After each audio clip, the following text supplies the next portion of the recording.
Malakas kasi ang kutob ko na may kinalaman niyang mga yan sa nangyari dun sa binatilyo.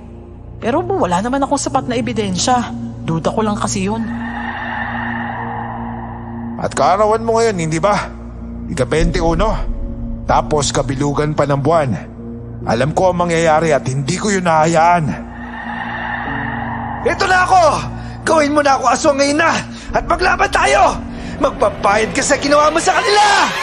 Tulad ko rin ba ay mababa rin ang panlasa ninyo? Yung tipong konti lang naman ang asin na nilagay sa pagkain. Pero para sa inyo sobrang alat na. Magandang araw pala sa lahat ng mga kayanggaw dyan at sa mga nayayanggaw pa lang. Sa lagay na ito na naglakas loob akong magsulat ng kwento ng nakaraan ko. Masasabi ko talagang matapang na ako. Takot kasi akong magkwento ng nakaraan ko kahit kanino. Pero dahil sa channel na ito, pwede kong ibahin ang pangalan at hindi banggitin ang lugar kung taga saan talaga ako. Tawagin niyo na lamang ako sa Bansag na Tisoy. At ito ang aking kwento. Bago ko po simula ng istorya, huwag kalimutang mag-subscribe bilang suporta sa ating channel. Ano ba naman to? Minadali yung pagluto. Ilaw pa oh. Tignan mo naman to oh. May dugo-dugo pa yung karne. Sira, hindi yan nilaw no. Half cook lang yan. Akin na lang kung ayaw mo. Hindi rin naman ako mahilig sa sobrang luto eh. Walang half cook. Ilaw yan, hindi yan half cook. Huwag mo na lang kainin. Balik na lang natin. Huwag na. Balik na lang tayo. Oh, ito. Kunin mo na. Kadiri ka naman.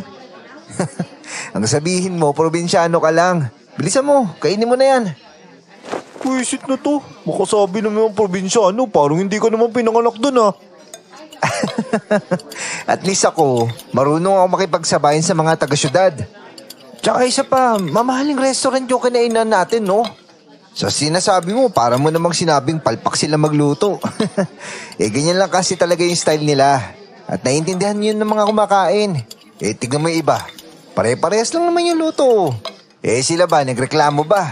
At saka, nakakaya na ireklamo pa yan. Ano ko ba? Ayan yung ganyan. Luto yan. Walang dugo-dugo.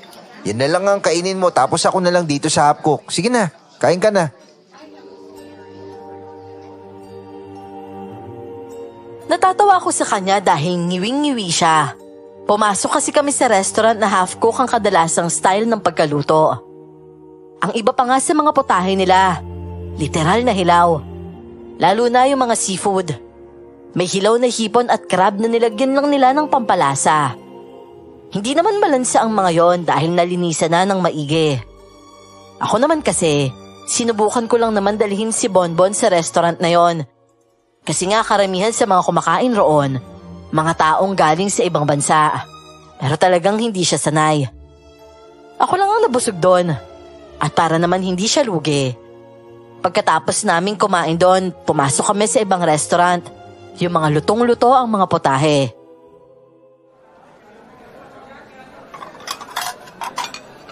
Ayan na. Nabusog ka naman ba? Oo, lumipat tayo eh. Ang hirap talaga intindihan ng mga hilig mo, pre. Yun yung dahilan kung bakit hindi ako tumataba, no? Tsaka tingnan mo, wala akong pimples, Karamihan kasi sa mga kinakain ko, hindi naluluto sa mantika. Kahit gulay, half cook lang. Tsaka tingnan mo yung balat ko, makinis. Ewan ko sa'yo, para kang babae sa mga style mo. Ganyan yung mga babae mahilig sa half cook. Mukha mo. Halika na. Pamili na lang tayo ng pasalubong na dadalhin natin sa probinsya. Pinsan ko si Bonbon. 2 buwan pa lang siya sa syudad dahil sumama siya sa tiyahin namin. Para naman ma-experience niya ang buhay sa syudad. Pero ayaw niyang magtagal. Kaya lang din siya sumama kasi pagkalipas ng 2 buwan, uuwi rin ako. Call center ang trabaho ko roon. Pero aalis na rin dahil sa mga issue na hindi na malunok sa trabaho. Isa sa dahilan ay ang pagkakaroon ng kaaway dahil sa selos. Wala akong girlfriend. Hindi rin ako bakla pero mahilig akong makibarkada sa mga babae. At nagdulot yon ng dahilan para magkaroon ako ng mga kaaway na mga lalaki. At dahil tamad rin ako sa gulo, umalis na lang ako. Malakas ang loob kong umalis kasi para sa akin, hindi nakakapanghinayang ang trabaho ko.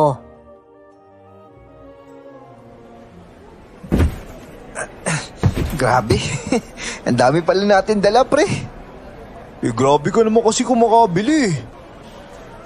Ang dami kasi nila dun eh. Hindi naman pwede na iilan lang sa kanila yung bilihan natin. Tapos yung iba hindi. Kung sa bagay, ang dami kasi natin kamag-anak eh.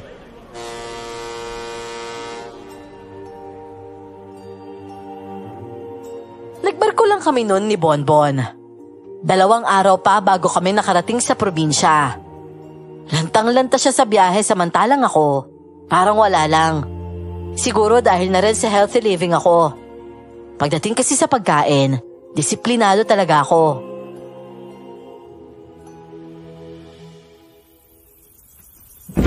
Nagpagod ka pa talaga para sa mga yan? Ang dami-dami mong dala. Gastos mo na, buhat mo pa. Tapos ipapamigay mo lang sa kanila. Abay, ang swerte naman nila. Minsan lang naman to, Tita Rita. Hayaan niyo na ho. Ay nako, ewan ko sa'yo. Kapag ikaw naman ang nangangailangan, tingnan mo. Hindi ka kilala ng mga yan. Nga pala, may pagkain na doon sa kusina. Kumain ka na doon. Ikaw nagluto, Tita? Ayos. Makakakain na naman ako ng luto mo. Siya, sige na. Oo na. Alam ko namang adi ka sa luto ko eh.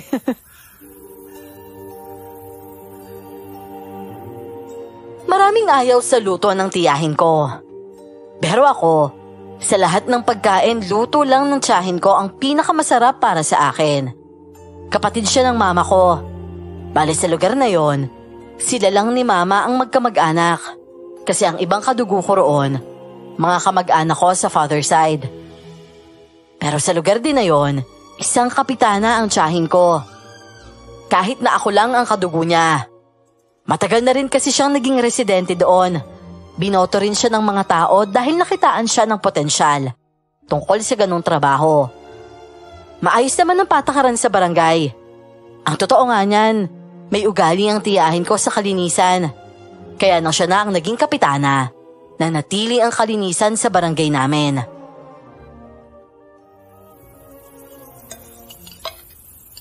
Tisoy, bibisita ka ba sa mama at papa mo? Opo, Tita. Mamaya na po kaagad, pagkatapos mong kumain. Agad-agad? Hindi ka man lang ba magpapahinga? Pagkarating niyo ni Bonbon, namigay ka na kaagad ng mga pasalubong mo. Pagkatapos, aalis ka na agad? Si Tita naman, talagang ganun po talaga kapag kapitbahay mo lang yung sementeryo. Pero kahit na, pwede namang bukas na eh. Sige lang ho, Tita. Baka po kasi magtampo sila. Yung barangay po kasi namin, sakop nito ang sementeryo. Malaki ang bahay namin, oo. Pero sa tapat nito, mga libingan. Bale, bahay namin, tapos yung kalsada. At sa tawid nito, sementeryo na. Hindi naman masyadong nakakatakot sa lugar na yon. Dahil ang mga libingan sa harap namin, mga mausoleum. Makahoy rin sa parting yon. At sa kanan naman namin, matatagpuan ang basketball court. Tuwing hapon maingay doon dahil maraming batang naglalaro. Tapos may bilihan pa ng mga street foods.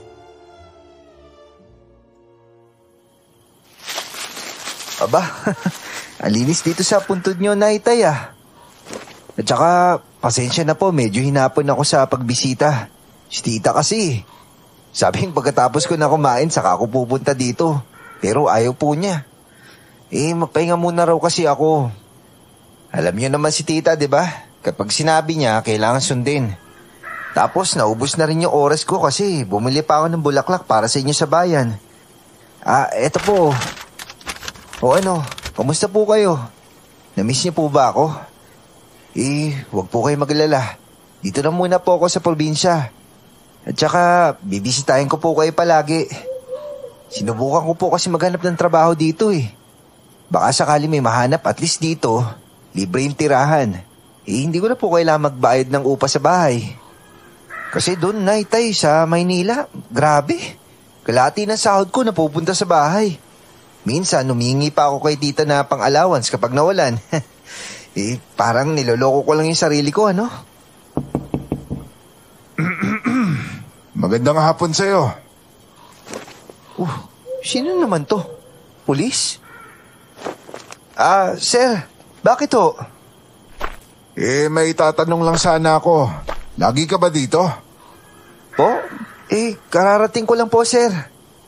Hindi. Ang tinatanong ko, kung palagi ka ba dito? Oo nga po, sir. At saka yung sagot ko, kararating ko lang po dito. As in dito po sa probinsya. Sa Maynila po kasi ako galing eh. Kanina lang po ako dumating. Ganun ba? O sige, nakuha ko na. Salamat sa'yo. Bakit po, sir? May problema po ba? Meron. Dahil may natagpuan patay doon banda malapit sa puno ng kawayan. Ho? Kinilabutan ako sa sinabi niya at napatingin sa direksyon na tinuturo niya. Umalis din siya agad noon.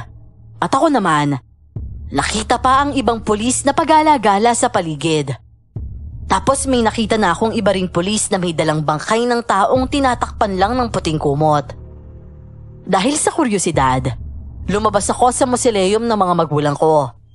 Sinara ko ito at pumunta kung saan may investigasyon.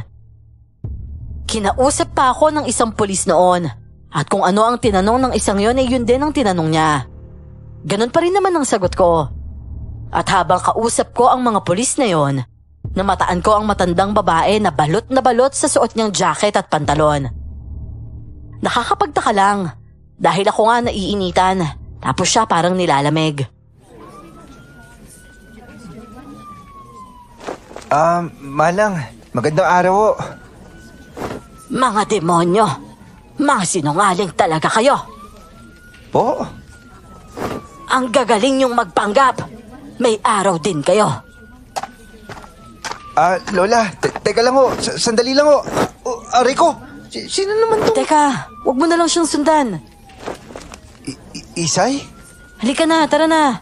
Baka mamaya kung mapano ka pa dyan eh. Sino ba kasi yung matandang yun? Bakit ka nang magsalita yun? Tapos balot na balot pa. Mga naglilinis lang yan dito sa sementeryo. Pero lumalabas lang sila sa mga ganitong oras. Yung ganito, napawala na yung araw. Sila? Oo, kasama niya kasi yung asawa niya. Ay, ang mabuti pa umuwi ka na. Paggabi na delikado na dito. Pero, teka lang sandali. Sino ba yung patay? Hindi ko rin alam eh. Parang kagabi pa raw pinatay, sabi nung ibang pulis. Kasi medyo maamoy na daw. Hindi ko naman nakita kasi.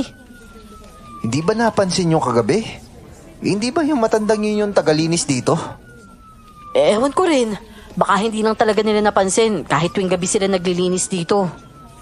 Ano? Bakit gabi?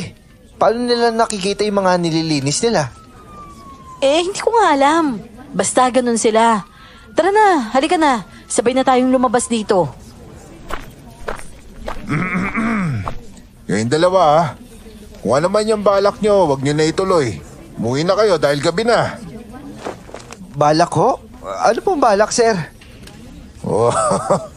Kunwari pa kayo eh. Sige na, umalis na kayo. Delikado dito kapag gabi na. Baka makasagupa pa kayo ng adik na walang awang pumapatay. Napalunok ako sa sinabi niya. Binitawan niya ang kamay ko at saka tumalikod. Ako naman, pinanood pa ang pag-alis niya. Ang nakakatawa lang talaga noon, napagkamalan pa kami ng pulis na may balak gumawa ng kababalaghan sa lugar na yon. Hindi rin kasi lingid sa kaalaman ko na may mga gumagawa ng ganun doon. Malawak kasi ang sementeryo na yon. At isa pa, marami na ring nakalibing. Naiinis ako pero minabuti na lang namin na umalis. Sumunod na lang ako kay Isay at dumiretso siya sa tindahan ng ihaw na barbecue. Pagkatapos ay sinalubong naman ako ng pinsan ko.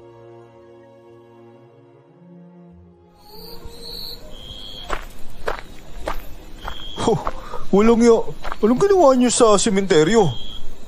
Pati ba naman ikaw, Bonbon, magtatanong ka pa ng ganyan? Kasi galing kayo dun eh. Ano pang gagawin ko dun? Siyempre, binisita ko sila nanay at tatay. Tapos biglang may mga pulis. May kinuhang patay na tao. Ano? Patay na tao? Oo, nakita ko nga eh. Nakabalot ng puting kumot at saka tignan mo. Mukhang ngayon lang nalaman ng ibang taga rito. Ang daming tao dun banda oh. Oo nga no. Tara, puntahan nga natin. Sino nga pala yung patay? Hindi ko nga rin alam eh. Oy, Tisoy, gusto mo ng ihaw-ihaw? Ha? Hindi. Salamat na lang. Hindi siya kasi kumakain niya, Nisay. Agad nga kaming tumungo ni Bonbon sa lugar kung saan maraming tao. Nakabukas na ang kumot nun sa bangkay at isang binatilyo pala ang patay. Tila karumal-dumal na pagpatay ang sinapit niya dahil wakwak ang dibdib niya hanggang tiyan. Ayon pa sa mga naririnig kong usapan, wala raw puso at lamang loob ang bangkay. Pero kahit isa sa mga taong naroon, wala namang nakakakilala sa kanya. Halatang isa rin itong estudyante dahil sa uniforme na suot at may ID pa. Grabe, ang lala ng sitwasyon niya. Para siyang kinuhaan ng mga laman loob oh. Hindi kayo pinatay siya dahil para ibenta yung mga laman loob niya? Mapapakinabangan pa kaya yun? Sa nakikita ko parang hinila lang eh. Yan tibay naman na si Kumara mo ano? Hindi ka man lang nasukan nung nakita mo yung bangkay? Tama nga siya.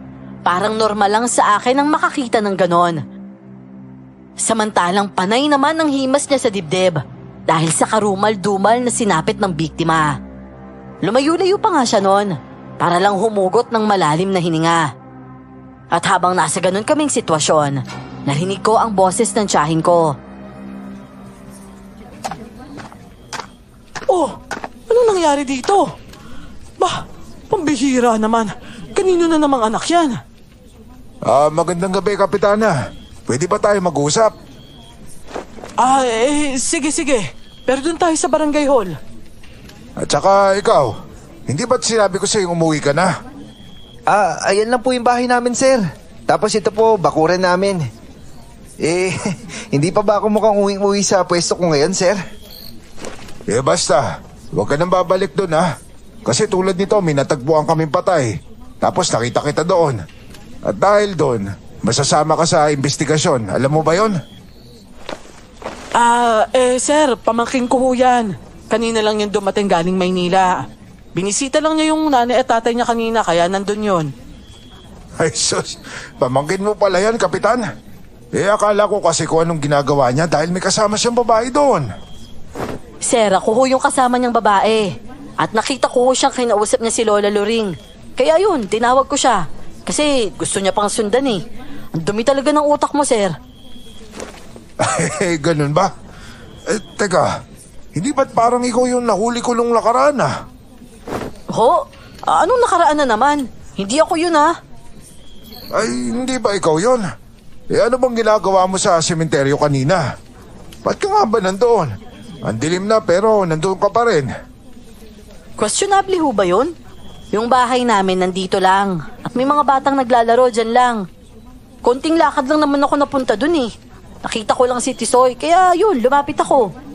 Kaya napalayo ako ng konti mula dito sa kalsada. Para sa inyo, questionable na agad yun? Ay nako, tama na yan. Inaasar lang kayo niya ni Sir Edwin. Tara na, sir. Hayaan mo na yung mga batang yan. O sige na nga. Ay nako, para talagang ewan yung pulis na yun. Oo nga eh. Ano mo problema nun? Kung ano lang yung pinagsasabi. Kasi naman, lagi may nahuhuling mga bata na gumagawa ng kung ano-ano dyan sa sementeryo. Yung mga walang pang check-in. Tapos kayo pa yun ang pagbintangan ha? Ang lala talaga ng utak ng pulis na yun. Sinabi mo pa, napakabintangero, buwisit, nakakainis. Itatawa mo na lang talaga sa inis eh. Tsaka, teka nga, padaan nga ako. Patingin nga nung biktima. Hindi ko nakita kanina eh. Hala, grabe naman yan, parang kinatay. Kakilala mo ba yan? Hindi eh. Ano bang school niya? Uy, teka, huwag mo hawakan. Titingnan ko lang naman yung ID niya eh. Eto na. Ilawan ko na lang yung ID. Oh, ayan oh. Basahin mo. Hala, isa kabilang bayan to ah. Kaya nga ang saklap eh. Sa lugar pa natin natagpuan. Ay nako, dahil tuloy dyan maiimbestigahan tayo nito. Sus, wala naman tayong kasalanan ah. Ba't naman tayo matatakot? Oo nga. Mabuti pa, umuwi na nga lang tayo. Ay, pero teka. Uy, Tisoy, huwag mo nang lalapitan ulit yung matandang yun ha. Pati yung asawa nun. Oh, ano ba meron dun sa mga yun? Basta, iniiwasan niya ng mga tao dito eh. Makikita mo lang yung mga yun kapag gabi. Tapos nagagalit yung mga yan kapag nagdala ka ng asin sa sementeryo. Bakit naman ako magdadala ng asin sa sementeryo? Sino bang gumagawa nun? Tsaka, ang weirdo talaga nila. Sa gabi talaga sila lumalabas? Oh, di ba? Kasi ganito yon. May mga grupo kasi ng kabataan na kumakain dyan sa sementeryo. Yung iba may mga dalang mangga. May asin karamihan ng mga estudyante nagkakating classes, tapos dyan tumatambay, tapos nag-iinom. Alam mo yung fraternity? Uso kasi yan dito. Minsan nga, yung sarap o hirap dyan nila ginagawa eh. Bah, hanggang ngayon, uso pa rin yung fraternity na yan? Oo no, kaya nga ang daming addict dyan sa atin eh. Halika na, tara na, uwi na tayo. Sigurado galit na si mama sa akin. Ako dapat magsasaing eh, pero anong oras na? Mamaya niyan, 7:00 na, tara na. Bah, ang bilis talaga ng oras no. At saka ako rin, pagod na. Makauwi na nga. Kanya-kanya kami nung balik sa mga bahay namin. Pagpasok ko roon, wala ang tiyahin ko. Alam ko naman na nasa barangay hall lang siya at pinag-uusapan ang nangyari. Umupo na lang ako sa sala at nagbukas ng TV. Huminga ako ng malalim dahil hindi pa rin mawala sa isip ko ang mga nakita at nasaksihan sa lugar na yon. Gusto ko lang namang bisitahin ang mga magulang ko. Pero sa loob ng 1 oras, ang dami nang naganap. Sa gabi sila naglilinis? Ayaw nila ng asin? Iko sa bagay, ako rin ayaw ko sa asin. Pero bakit kaya sa gabi lang sila lumalabas? Ano sila, vampira? Ibang klase.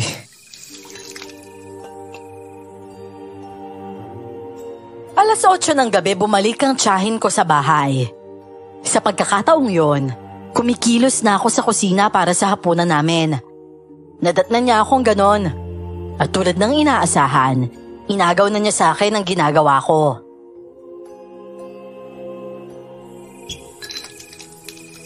Oh, Tisoy, ako na dyan. Pagod ka, dapat nagpapahinga ka na. Akin na yan, hindi biro ang layo ng binyahe mo. Si tita naman oh, hindi naman ako masyado napagod no. Tsaka nga pala, ano sabi ng mga polis tita? Ang sabi nila, kailangan daw magdagdag lang ng seguridad dyan sa sementeryo. At syempre, itong nangyayari, haharap ako sa investigasyon kasi ako ang ina ng baryong to. Pero wag mo nang isipin yon, ako nang bahala doon.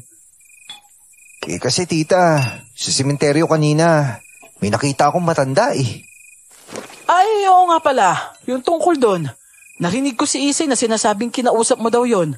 Wag na wag mong gagawin yun ha. Bakit po? Basta, delikado ang dalawang matandang yon. Umiwas ka na lang. Paano pong delikado? Mahirap ipaliwanag, pero basta umiwas ka na lang. Kung bibisita ka sa sementeryo, dito ka lang sa puntod ng mama at papa mo. Isara mo yung gate kapag nasa loob ka na. Tapos, sa umaga ka lang bumisita. Huwag yung katulad kanina na hapon ka na nagpunta. Bakit nga po ba talaga? Bawal silang lapitan? Malakas kasi ang kutob ko na may kinalaman niyang mga yan sa nangyari dun sa binatilyo. Pero wala naman akong sapat na ebidensya. Duda ko lang kasi yun. Pero saan pong basihan yan, tita? Takot kasi sa araw yung dalawang matanda dyan sa sementeryo. Tapos ayaw din nila sa asin. Tapos, hindi lang ito yung unang beses na may namatay doon. At yung paraan ng pagpatay doon, napaka-brutal. Parang gawain ng aswang eh. Aswang? Naniniwala ka sa aswang, tita? Ay, tungkol sa bagay na yan, sa totoo lang hindi pa ako sigurado, Tisoy eh. Kung maniniwala naman ako, para akong ewan, di ba? Pero kung hindi naman ako maniniwala, baka naman pagsisihan ko lang. Kaya pwedeng hindi ako naniniwala, pwede rin naman na maniwala ako. Pero ang pag-iingat, dapat laging nandyan yan, naniniwala ka man o hindi. At kapag sinabi kong iwasan mo sila para malayo ka sa kapahamakan. Kung sa bagay, yung sinapit ng batang yun, kung totoong aswang yung may gawa nun, kawawa naman. Kinabukasan naman, umaga pa lang ay binisita na kami ng mga reporter para kuhanan ng statement.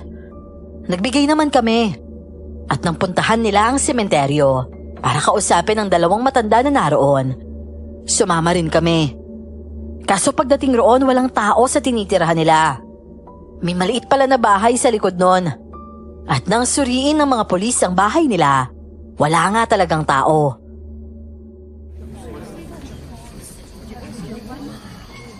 Ganyan talaga yung mga yan, sir eh. Hindi nakikipag-usap. Sigurado nagtago ang mga yun para hindi maistorbo. Pero kailangan talaga ng mga statement nila eh.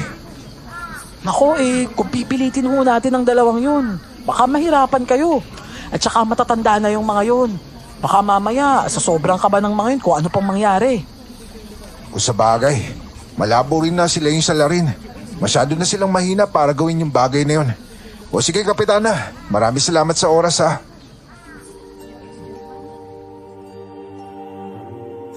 Ang ulat na yon ay naiulat kinagabihan. Pero sa radyo lang dahil problema lang naman yon ng probinsya. At hindi buong Pilipinas, kaya hindi na yon umabot sa telebisyon. Pero kahit na, iba pa rin ang pakiramdam na marinig ang boses ko sa radyo. Hindi ko kasi akalain na mararanasan ko ang ganon.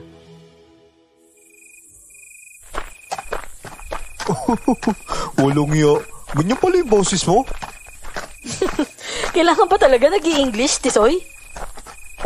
Bakit? Masama ba kung mag-English ako?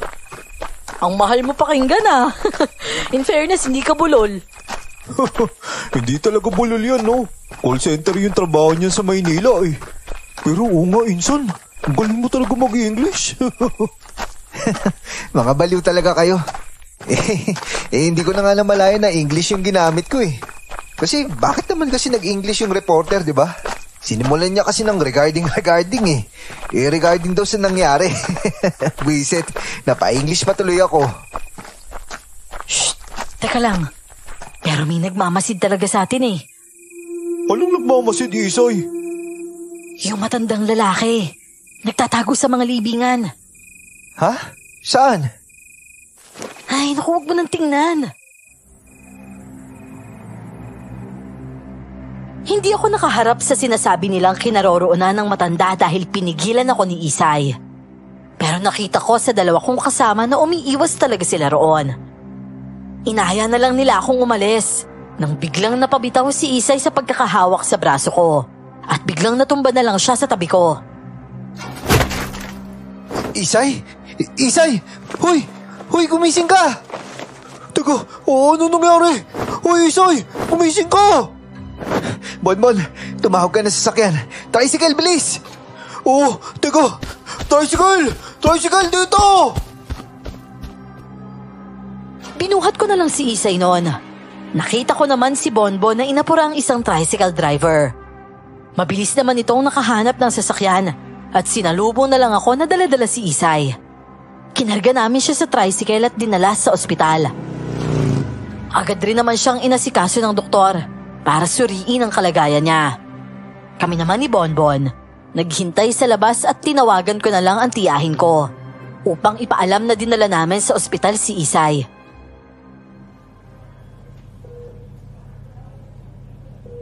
Ano? Ayos lang naman ba siya? Bakit naman nahimatay? Hindi ko nga rin alam, tite. Basta na lang siya natumba habang naglalakad kami. Ano kasi, tita? Ang sabi niya, may nagmamasid sa amin na matandang lalaki sa sementeryo. Tapos, iniwasan nga namin yon. Ang sabi niya, umalis na lang kami. Tapos kung kailan naglalakad na kami, saka naman natumba si Isay. Ikaw, Tisoy. Ayos ka lang ba? Opo, tita. Ayos lang po ako. Si Isay lang talaga yung hindi. O siya, sige. Sasabihan ko na lang yung pamilya niya para makauwi ka mamaya sa pagbabantay. Mag-ingat ka, Tisoy, ha? Opo, tita. Uwi na po kagad ako pagdating nila. Tisoy, sa tingin mo, bakit kaya nahimatay si Isay, no? Di ko nga rin alam eh. Di ko rin maintindihan anong nangyayari sa kanya. Basta, hintayin na lang natin mamaya kapag lumabas yung doktor. Kasi insan, nakita ko rin yung matandang lalaki. Nakatingin siya sa'yo. Naisip ko baka dahil pinigilan ka ni Isay na humarap doon, kaya nahimatay siya. Ano namang connect nun? Teka, sandali. Naisip mo rin ba? Paano kung yung mag-asawang matanda doon sa simenteryo, mga mag-asawang aswang pala? Psst, brutal mo naman, Ma'am Bintang. Hindi. Posible kasi yun eh. Sa gabi lang sila lumalabas. Ayaw nila sa asin. Katangian yun na aswang eh. Takot sa araw at asin. Hindi ba't pamangkin ka ni Kapitana? Si Kapitana minsan kinikilate sila eh. Baka mamaya may galit yun kay Kapitana. Tapos gusto niya masaktan ka para makaganti kay Kapitana. Ang kaso, nangingilam itong si Isay kaya siya yung naparusahan. Oo nga no. Kung ganun sila, di sila nga yung pumatay sa estudyante na yun. Abay, posible rin yun. Pero, teka, kung ako yung aswang, hindi ko naman gagawin yun. Bibiktima ako ng tao tapos doon ko lang ilalagay. Malay natin. Di lang nila inisip na matutuklasan pala. Pwede naman ilibing yun, di ba? Kung ako, ililibing ko yun.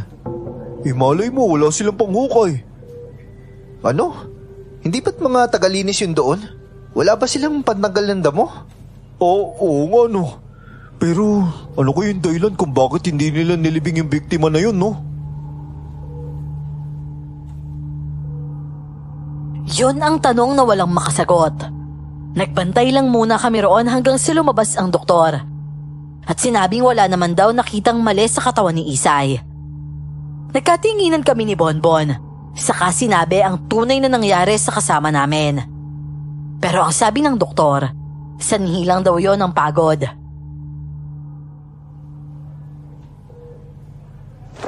Sanhi daw ng pagod? Totoo kaya yun? Nakakapagtaka naman na walang nakakita mali sa kanya pero hanggang ngayon tulog pa rin siya. Pero insan, alam mo ba yung sakit na kagawan ng aswang hindi nakikita ng mga doktor? Nako, kung ganun, anong gagawin natin? Paano siya magagamot? Albularyo. Albularyo? Oo, manggagamot din yun pero hindi katulad ng doktor na nakabase sa asensya. Ang albularyo, nakikita kahit yung mga kababalagan nangyayari sa katawan ng tao.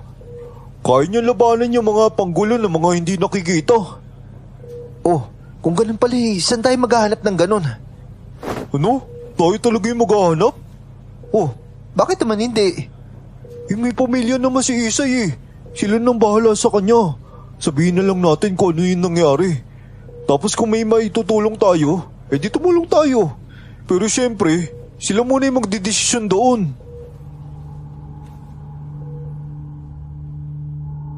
Naintindihan ko ang ibig niyang sabihin. Hindi nagtagal, dumating ang nanay at kapatid ni Isay. Pinaliwanag lang namin sa kanila ang nangyari at nagpaalam na rin na umalis. Pagka-uwi sa bahay, wala doon ang tiyahin ko.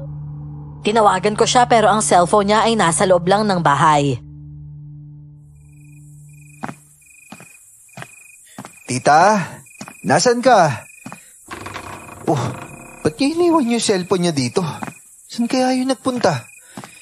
Hindi kaya... Teka, tatawagan ko nga si Bonbon.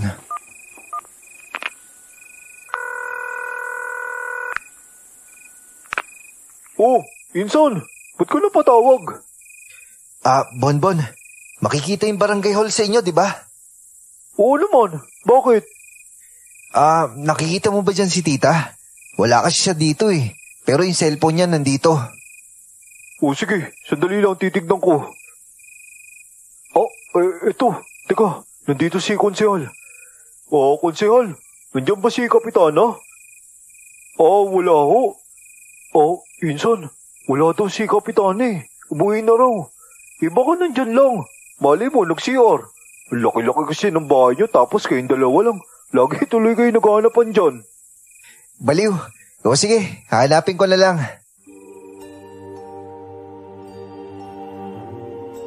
Pinatay ko na lang ang tawag at sinimulan siyang hanapin. Napatingin ako sa wall clock namin at malapit nang mag-alas 10 ng mga oras na yon. Hinimas ko naman ang tiyan ko pero hindi pa naman ako nagugutom. Kaya naman hinanap ko na lang din ang tita ko. Pero kahit sa kwarto niya, wala siya. Tapos sa loob ng bahay, bigla akong may naamoy. Kakaibang amoy yon para sa akin. Hinanap ko yon sa loob ng bahay pero hindi ko makita kung saan talaga nang gagaling. Tapos nang pumunta ako sa may pintuan ng bahay, parang hanggang sa labas may ganong amoy. Sinundan ko yon at habang naglalakad ako sa kalsada, amoy na amoy ko pa rin.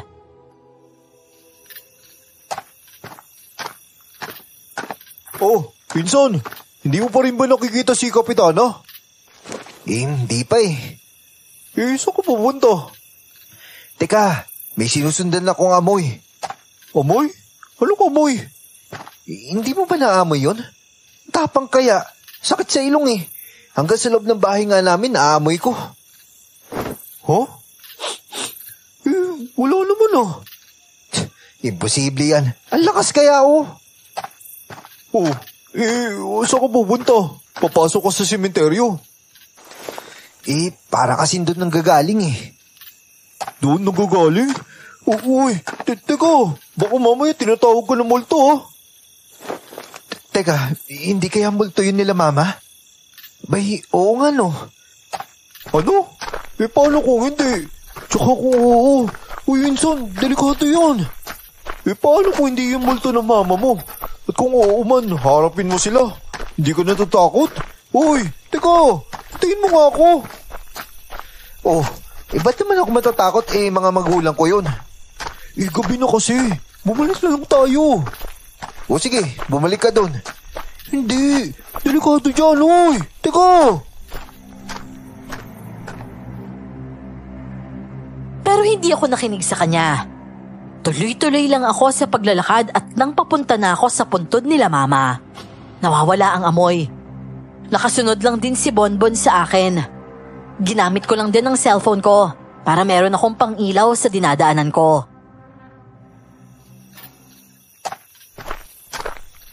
Grabe, ang tagal ko na sa lugar na ito pero ngayon ko lang talaga nagawang gumala dito sa gitna ng sementeryo sa ganitong oras ng gabi.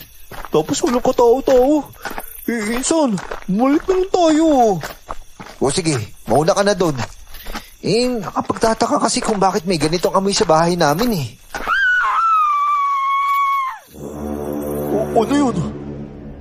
Insan, parang sigaw ng babae yun Ano ba naman yun? Kinikilabutan na ako. Insan, umuwi na tayo. Narinig mo naman yung sigaw, di ba? Paano kung napapahamak na pala yung babaeng yun? Pero Insan, paano kung nandiyan yung pumatay din sa kanya?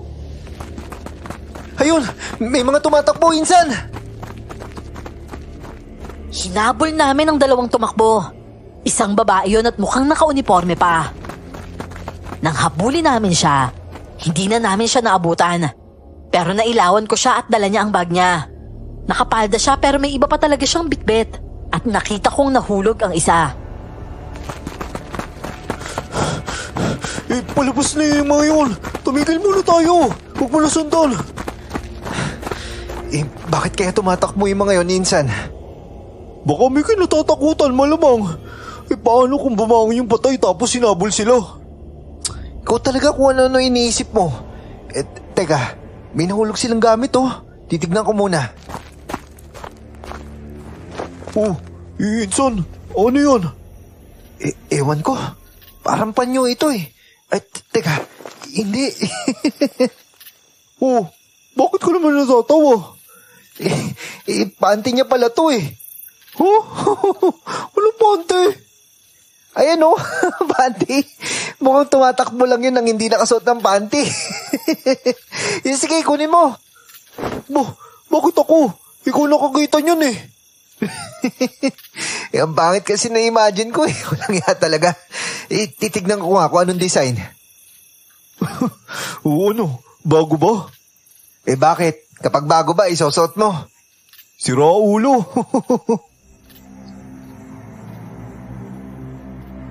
Habang abala kami sa katatawanan na yon, biglang nakarinig kami ng tunog ng patalim sa semento.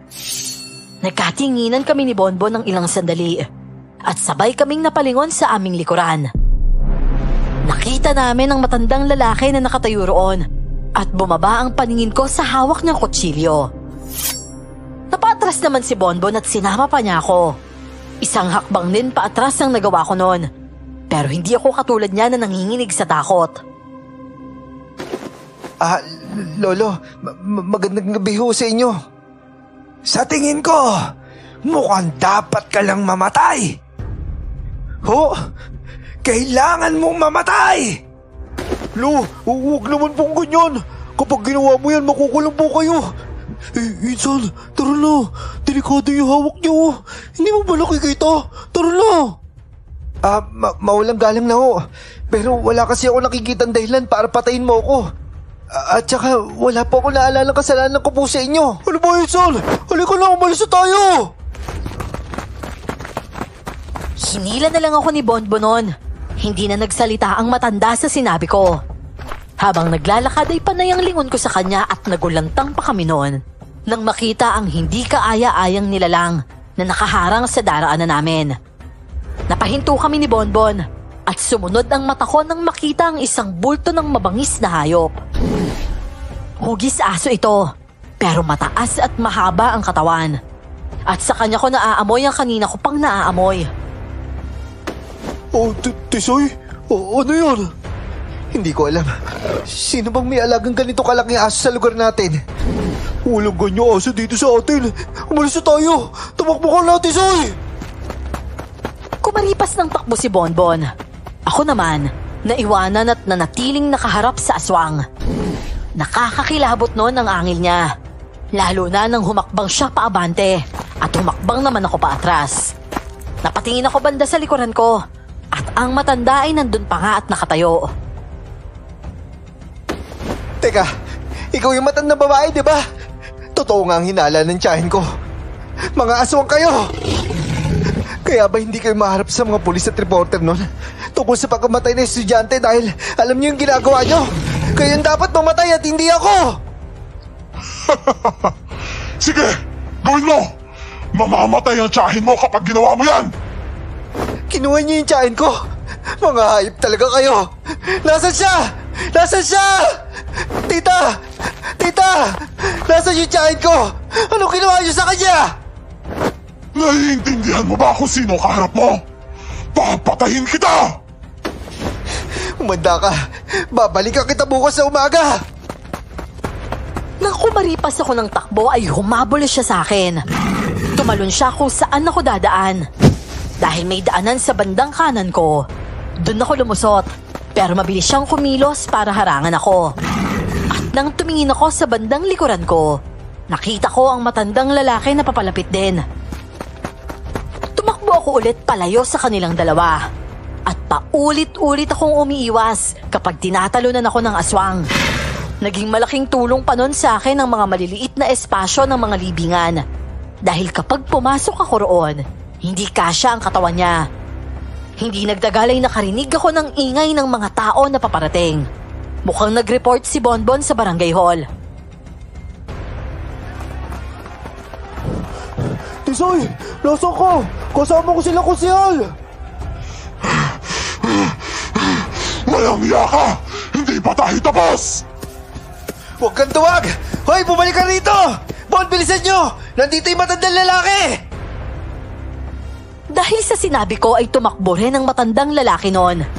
Hinabol ko siya kahit naging halimaw na ang kasama niya. Pero mabilis siyang tumakbo at nagpalusot-lusot sa mga libingan. Lugi lang ako dahil kabisado niya ang lugar, kaya mabilis siyang nakatakas. Nawala silang pareho ng aswang na yon. At ako naman, nagpa siyang hanapin ang tiyahin ko.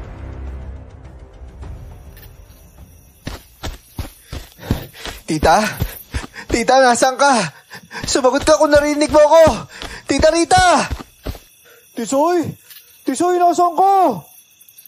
Bon, tulungan niyo ako! Kinuha si tita ng mga aswang! Hanapin natin siya!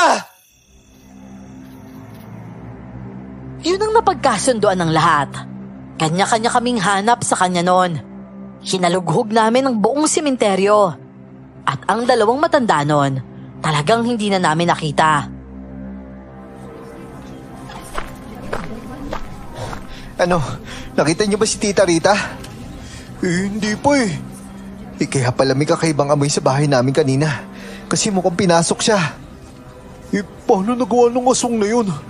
Grabe, mukhang hindi siya basta-basta. Nakuha niyo si Kapitano sa mismo loob ng bahay niya. Kaya nga nag-aalala ako eh. Baka sinaktan nila si tita. Kailangan talaga natin siya mahanap. Ikaw, ayos ka lang ba? Ayos lang ako. Hindi naman ako nasaktan eh. Naiwasan ko naman lahat ng atake niya. Paano ko nakakakilos ng ganun? Hindi ka man lang kinabahan. Diyos ko, kanina kung alam mo lang para ako naiihi eh. Sa mga ganun sitwasyon kasi, hindi dapat takot yung pinapairal. Mas nilalagay mo lang yung sarili mo sa kapahamakan kung takot ka. At kapag hindi ka takot, hindi ka rin mamalitin ng kalaban mo. Grabe, ibang klase ka talaga. May ganyan ka pala sa katawan. Duwag na ako kanina eh. Kaya pala iniwan mo ako eh.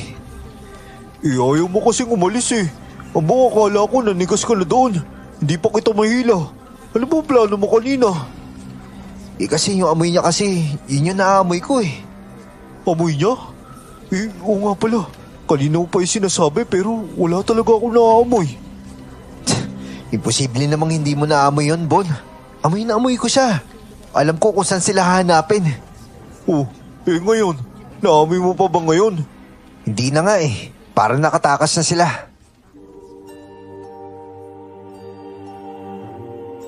Habang nag-uusap kami noon ay may sumigaw naman na nakita na nila ang tiyahin ko. Agad kaming tumakbo papunta sa lugar na tinutukoy nila. At nakita kong kinukuha nila ang tiyahin ko sa napakakitid na espasyo ng mga libingan. Hirap na hirap silang kunin ang tiyahin ko roon.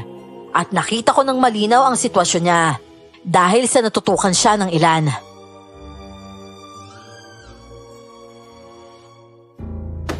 Tita! Sige ho, dahan-daan lang ho. Tita Rita? Tita, gising ho! Tisoy, may mga kalmot siya sa braso. Tapos sa mga binti niya, mukhang pumalag siya kaso hindi niya kaya. Mga hayop talaga sila.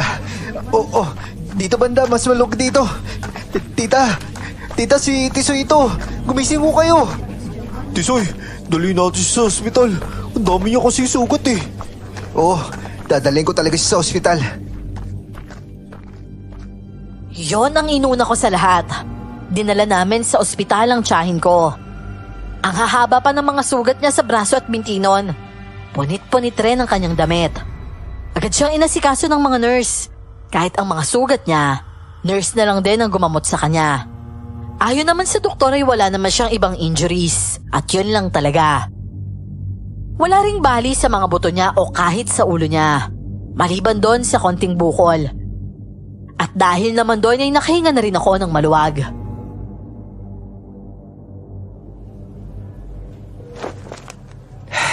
Bonbon, ano bang kaso dapat isampa kung aswang yung idedemanda mo? Sira ulo. Huwag mo idedemanda yung tao kung aswang yung idadahilan mo. Pagtatawanan ka ng mga polis, no? Kakainis naman. Kasi kung i-report ko yung dalawang matanda na yun, tapos ganito yung sitwasyon ni tita, maniniwala kayo mga polis na yun. Ugod-ugod na yung dalawang matanda na yun eh. Isang tulak mo lang bulagta na. Hindi ba sabi ng polis kanina, malabo yung mga matatanda yung pumatay sa estudyante. Kasi nga matatanda na sila tapos ang sinapit ng biktima, brutal. Ikaw, ano bang plano mo? Pwede mo naman i-report pero syempre, maganda ka lang sa magiging response nila. Lalo na kung polis katulad ni Sir Darwin. Ay naku, ang lakas kaya mga sir nun. Oo nga eh. Ano ba naman yan? Nagre-reklamo na yung mga bulate mo sa tiyan, no? Hindi ka pa nag-aapunan, no? Hindi pa nga eh. Ikaw ba? Hindi rin. Bonbon, bili ka naman ng pagkain oh. Ayokong iwan si tita dito. Oh, itong pero. O sige, anong gusto mo? Baka mamaya yung mabili ko ayaw mo. Basta wag niyo maalat tsaka matamis. Wag din niyo maanghang tsaka wag maasim. Anak ng tokwa naman to oh. Para mo na rin sinabing wag pagkain. Wala akong ibang mabibilihan dito na walang lasa maliban sa kanin. Hindi naman sa walang lasa. Wag lang yung sobra. Ay naku, ibang klase ka talaga. O siya, sige na, ako nang bahala.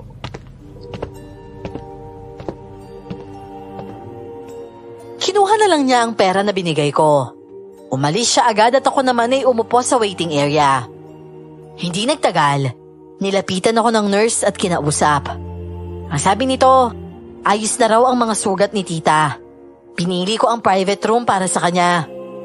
Pero pagpasok ko sa kwarto kung saan siya dinala, may kasama siyang pasyente at nasa kabilang kortina lang.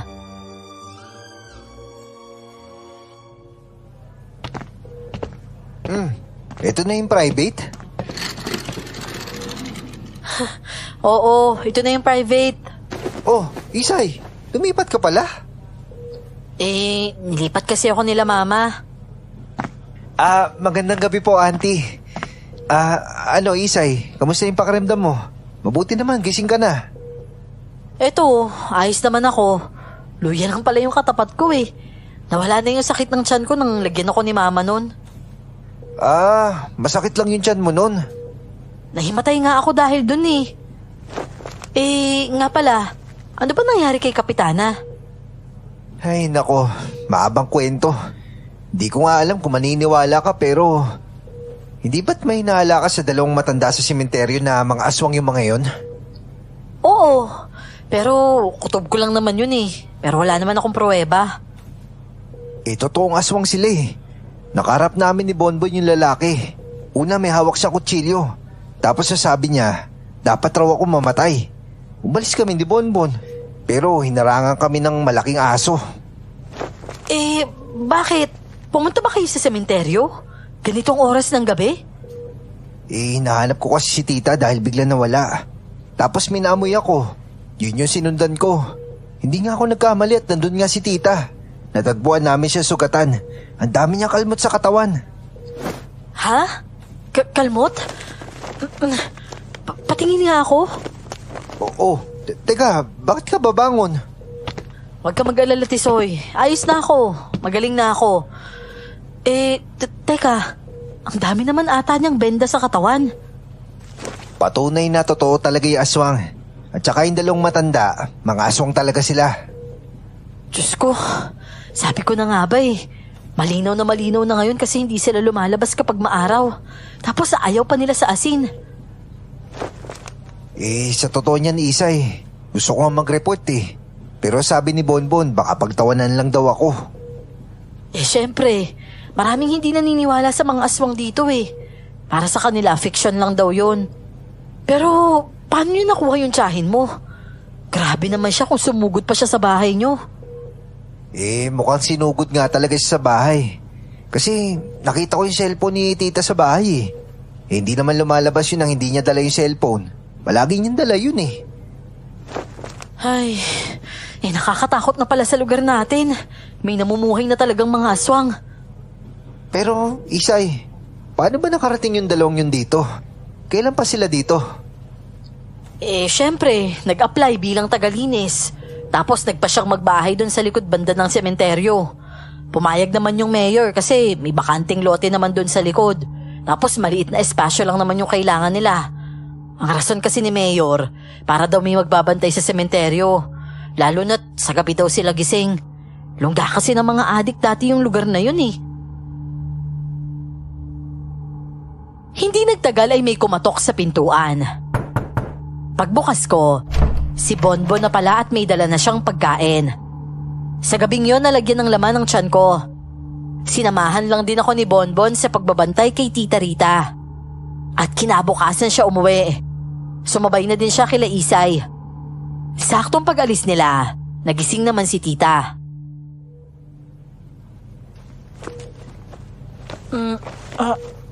Tisoy? Oh, tita, kamusta po pakiramdam mo? Teka, nasan ako? Nasa ospital ho kayo, tita. Ang dami mo kasing sugat eh. Masakit pa po ba? Aray ko, ang sakit. Parang namagana lahat ng katawan ko Hindi ko akalain na magigising pa ako sa ganitong lugar. Tita, naalala mo pa ba yung nangyari kagabi? Nakita ka kasi namin sa sementeryo eh. Oo, naalala ko pa lahat, Tisoy. Ano po ba nangyari, tita? Paano po ba napunta doon? Teka, o nga pala. May lugaw na iniwanan dito si Bonbon. Binili niya bago siya umalis. Kumain po muna kayo. Maraming salamat, Tisoy Ay, nakakatakot talaga yung nilalang na yun. Mga aswang ba talaga yung mga yun, tita? Ewan ko. Siguro oo. Hindi pa naman ako nakakakita ng aswang eh. Paano ho ba kasi kayo nakuha nun, tita? Wala man lang nakakita? Kasi habang hinihintay kita, may kumatok sa pintuan natin. Nagtataka ako kasi wala man lang nag-doorbell sa gate, pero may kumakatok. Sana pala hindi ko na binuksan, pero binuksan ko pa rin eh. At may halimaw nga na kumuha sa akin. Sinaktan niya ako kaya may bukol ako sa ulo.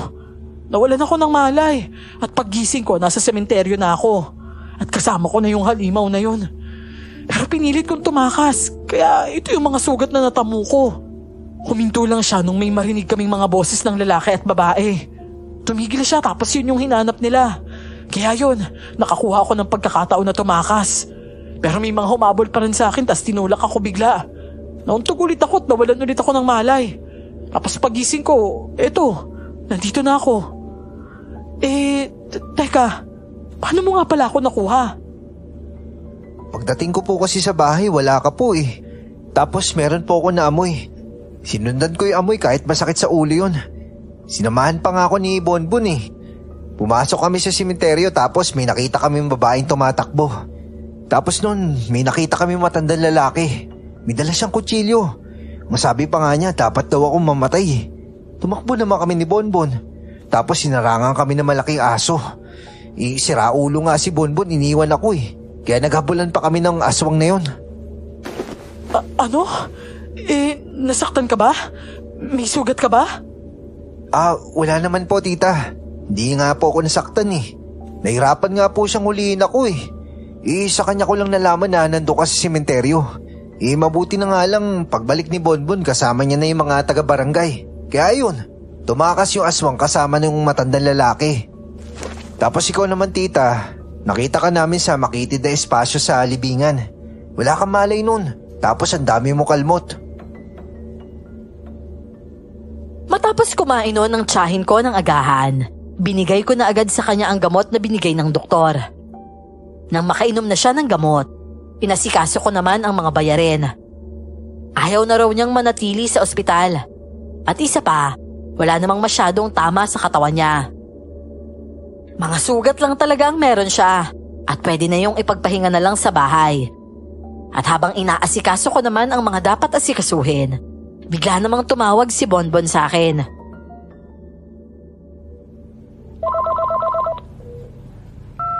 Oh, bakit Bonbon? Kamusta naman si Kapitana Insan? Okay na si tita. Uwi na rin kami maya-maya. Magpapagaling na lang daw siya na sugat sa bahay dahil hindi daw siya komportable dito sa ospital eh. Kahit ako nga rin eh. Kinakabag ako, puro alcohol na inaamoy ko dito. Nga pala, napatawag ka. Maya-maya pala, may mga pulis na pupunta dyan sa ospital. May natagpuan kasing patay na binatilyo na naman dito sa sementeryo eh. May patay pala talaga kagabi. Bukas nga yung pantalon niya eh. Tugmado sa babaeng naiwan yung panty. Ano? Bakit dito sa amin pupunta yung pulis? Kukunin lang nila yung statement mo, Insan. Statement? Ano naman isasagot ko tungkol sa nangyari kay tita? Yung mga sugat niya, paano namin niya ipapaliwanag? Yun na nga rin yung iniisip ko eh. Tinawagan lang kita para maghihanda ka sa isasagot mo. Ay, buwisit naman. Ang hirap naman nito. Bahala na nga. Isasabihin ko may aswang ako nakita. Naku, pag sinabi mo yun, hindi yun magiging tugma sa statement ko. Ano? Bakit ba? Ano bang sinabi mo? na sinamahan kitang hanapin si Kapitana. Yun lang? Oo, maliban naman kasi sa aswang, gano'n naman talaga eh. Sira ulo ka talaga. Ano naman magiging statement ni tita niyan? Magiging questionable yun, bakit siya nandoon? Lalo na kung hindi pwedeng sabihin yung aswang. Kung sabihin ko naman yun dahil nakuha nila yung statement mo, pagtatawa na naman nila ako. Sasabihin nila na hindi tugma yung sinasabi ko sa sinasabi mo. Nako, baka ending nito tsahin ko pa yung mapagbintangan. At saka isa pa, hindi ako sanay magsinungaling, no? Lalo na kung wala naman akong dapat ipagsinungaling. Pero sinabi ko yung tungkol sa matandang lalaki. Yung may hawak na kutsilyo at sinabi niyang dapat ikaw yung mamatay. Idiin mo na lang yun. Total, halimaw naman yung dila na asawa niya eh. O siya, sige. Ganun na lang sasabihin ko. Isang malalim na buntong hininga ang pinakawalan ko at bumalik ako sa kwarto. Sinabi ko sa tiyahin ko ang problema at maging siya ay bigla na lang nangunot ang noo. Tila napapaisip kung ano ang sasabihin niya. Hindi nagtagal. Dumating nga ang mga pulis at si Sir Edwin na naman ulit yon.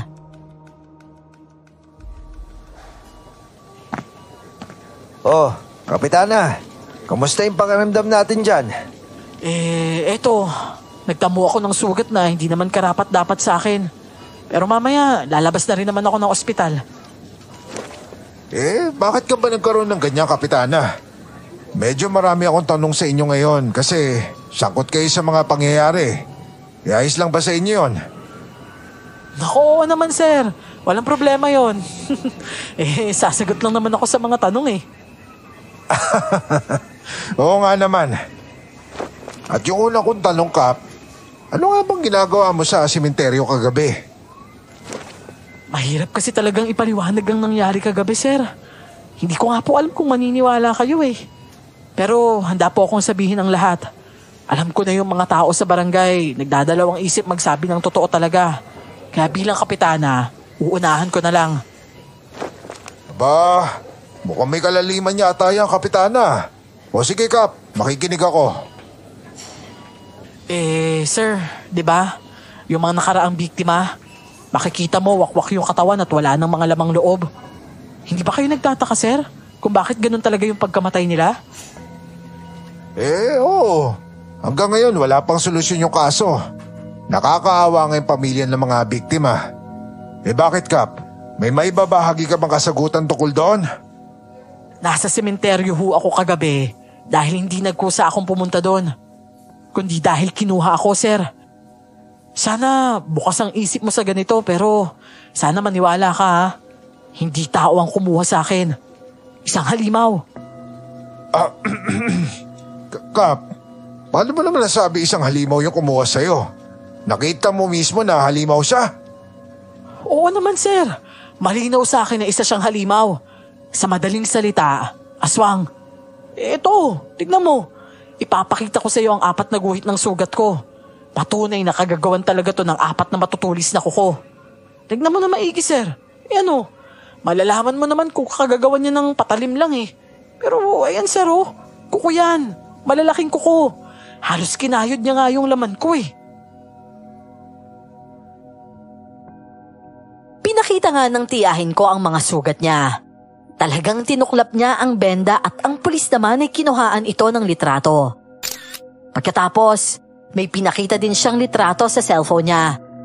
At nakita ko roon ang patay na katawan ng lalaki at may parehong sugat na katulad ng kay Tia. Ano yan, sir? Kailan lang po yan?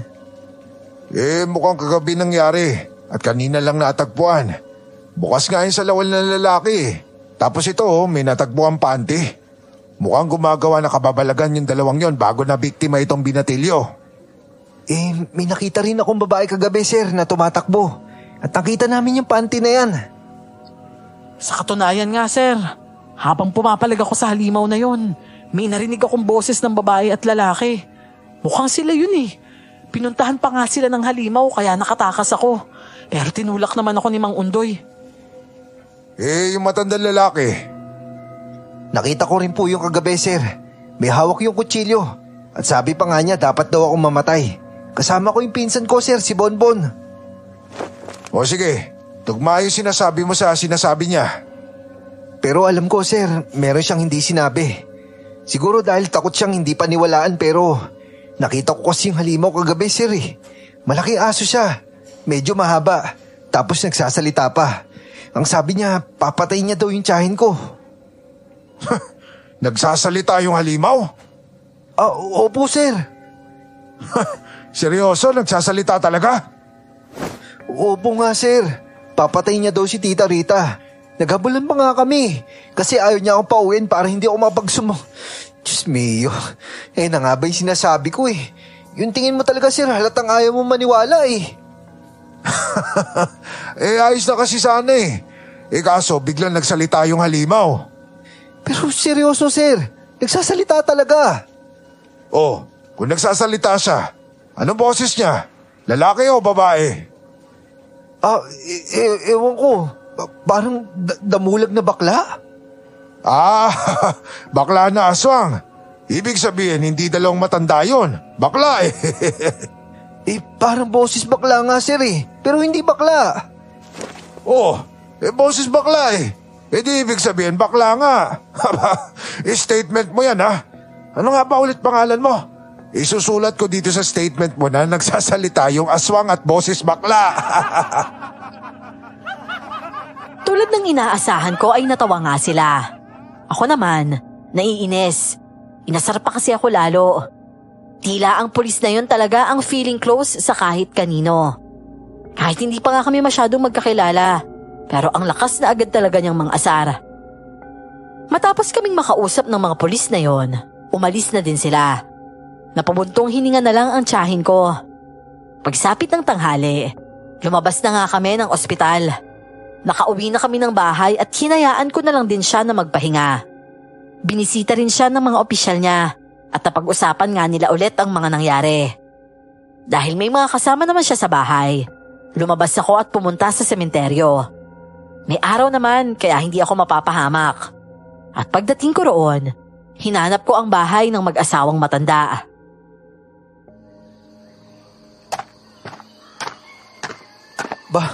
Ang daming dugo dito ah.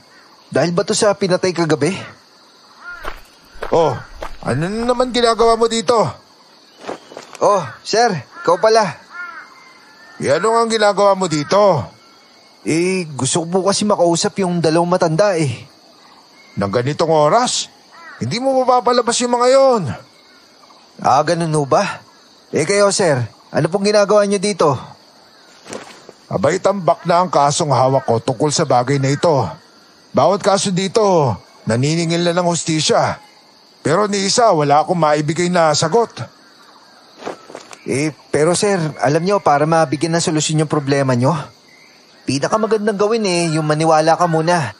At habang naniniwala ka, magagawan mo ng paraan ng solusyon. Kasi alam mo na hinahanap mo. Sige. Halimbawa nga na maniwala ako. Kailangan ko pa rin na matibay na ebidensya. Kailangan sigurado tayo na ang aswang na nakita mo ay yung matandang babae talaga. Ibig sabihin nito, sir, naniniwala ka na? Oo, pero hindi tayo sigurado sa pagkakakilanlan nun. Matibay na ebidensya dapat ang kailangan. Pero sir, yung mga kasamahan mo kayong pulis, naniniwala rin kaya? Hindi, kaya nga mag-isa lang ako dito eh. Pero sir, gabi kasi lumalabas yung aswang at saka hindi hapon. Pero nandito ka rin. Gusto ko nga po kasi makausap yung matandang lalaki. Kung hindi sa pagiging aswang niya yung dahilan, yung sinabi na lang niya sa akin na dapat ako mamatay. Gusto kong malaman kung bakit ganun. Sa gabi rin siya kasi lumalabas eh. Ganito na lang. Mamayang gabi magkita tayo dito. Hanapin natin yung matandang yon. Sige po sir, magandang ideya yan. Pero sa ngayon, umuwi ka muna. Delikado dito eh. Sige po sir. Nga pala. Nakita niyo po ba yung babaeng kasama ng binatilyong namatay kagabi? Oo, pero hindi makausap. Meron siyang trauma. Walang kahit isang impormasyon ang nakuha sa kanya. Nako, sigurado ako nakita niya aswang na yun kaya ganun yun. Abay, hindi ko nga malaman kung matatawa ako o maaawa eh. Ako nga rin po, sir eh. Saksi ako kung paano nahulog yung panty niya. Mabutit hindi mo naisipan na damputin. Dadamputin ko nga sana, sir eh. Kaso bigla sumulpot yung matandang lalaki. Kaya yun, naudlot. Tawang-tawa naman siya noon. Napailing pa siya dahil sa kakulitan na nangyari.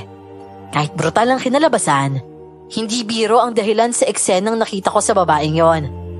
Kahit sino talaga matatawa. Tulad ng sabi niya ay umuwi ako. Sinabi ko naman sa tiyahin ko ang plano namin ng pulis at tumango naman siya.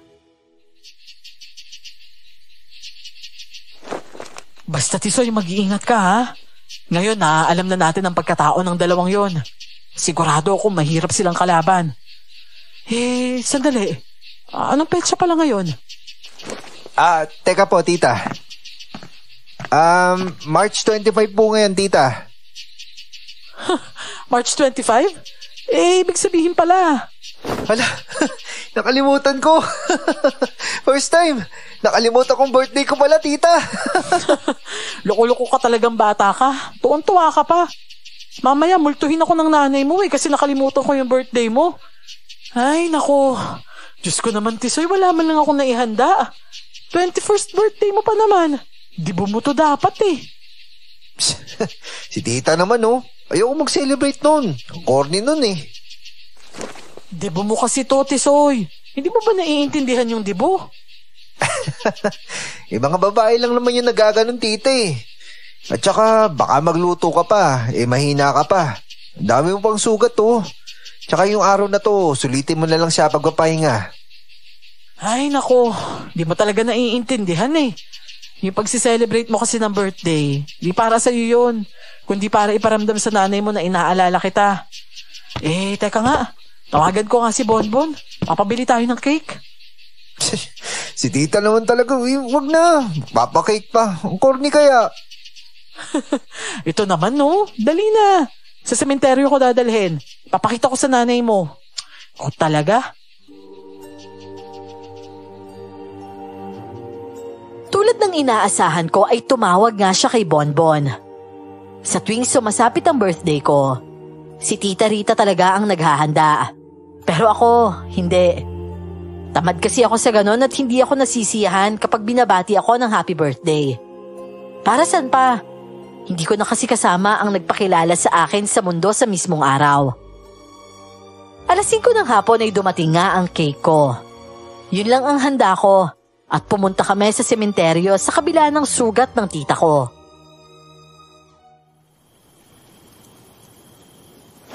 Walang ya. Hindi halata sa'yo na birthday mo.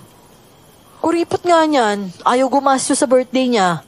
Kung alam ko lang, sana bumili ako ng regalo. Regalo? Alam mo, si Tisoy talaga yung pinaka-weirdong nakilala ko. Pagdating sa pagkain, ayaw niya na malasa. Pagdating naman sa ganito, ayaw niya mag-party at corny para sa kanya yung regalo. Malabo marinig mo sa kanya yung salitang Happy Valentine's, Merry Christmas o Happy New Year. Ang lala mo pala, Tisoy eh. Paano na kung may girlfriend ka? Wala man lang happy monthsary? O di kaya happy anniversary? Kakadiri kaya. Kadiri ka dyan. Ay nako, intindihin nyo na nga lang yan si Tisoy. Hindi maganda ang nakaraan niyan eh. Dahil nga iniwan siya ng mga magulang niya ng sabay. Isipin nyo na lang, lahat ng kulay nawala sa kanya. Ay, o nga pala, naiintindihan ko na. Pero sana naman, Tisoy, maisip mo rin na ayos lang lagyan ng kasiyahan yung buhay. Kasi sigurado ko, yun yung mas gusto nila. Oo nga naman, Insan. Tumikim ka naman ng mala sa pagkain paminsan-minsan, no? Kaya nga ang hina mo eh. Mahilig ka kasi sa pagkain punong-puno ng sebo. Tignan mo ko. Ito, lapit ka. Oh, ano namang gagawin mo? Ipapakita ko sa'yo kung gaano ako ka-healthy Oh, ito. Rico! Alam mo, Insan, huwag mo naman pisilin yung braso ko para madudurog yung balikat ko sa'yo eh. Lukas mo.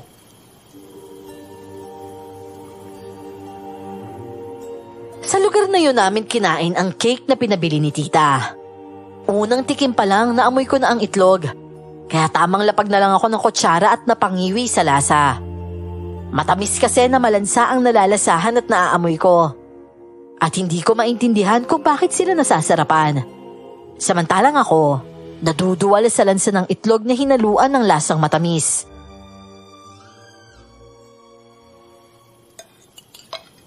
Uy, Tisoy, ayaw mo na? Ayoko na. Ang dami nilang nilagay na asukal para ipare sa lansa ng itlog. Sus, mild nga lang to eh. Tsaka, hindi nga masyadong matamis yung cake eh. Hayaan mo na. Sobrang tamis yan para sa kanya. Ikaw po, Kap. Ayaw nyo na rin po ba? Oo, okay na ako dito. Konti lang kasi ang kaya kong kainin sa ganyan eh. Mabilis kasi talaga akong maumay. Oh, Sir Edwin, nandiyan ka po pala. Aba, may kasiyahan pala dito ah. Oh, kayo ho pala sir. Pasok po. Nakalimutan ko kasi yung birthday ng pamangkin ko. Kaya pahabol na lang yung celebration. Tsaka, ang dami na rin kasing nangyari kaya nawala na ng oras. Abay, birthday mo pala. Hindi ka man lang nagpasabi. Paano corny daw, sir? Pasok ko kayo. Bali, anak pala siya ng mag-asawa na yan sa Puntod. Kap, pasensya na't ngayon ko lang napagtanto na kapatid mo pala yung nakalibing dito. Oo sir. Kaya nga ngayong nandito tong pamangkin ko, lagi mo siyang makikita dito sa lugar na to. Dahil yun sa mga magulang niya. Kap, matanong ko lang. Ano nga bang kinamatay nila? Nagkasakit sila ng sabay eh. At sabay din silang binawian ng buhay. Anong sakit? Grabe naman yan. Kulam. Naniniwala ka ba sa ganon, sir? Kulam? Teka nga po, tita. Akala ko namatay sila sa skin disease. Oo, sakit talaga sa balat. Pero nilikha yun ng kulam.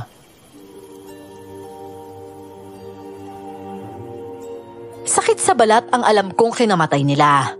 At nagulat akong kulam pala ang dahilan nun.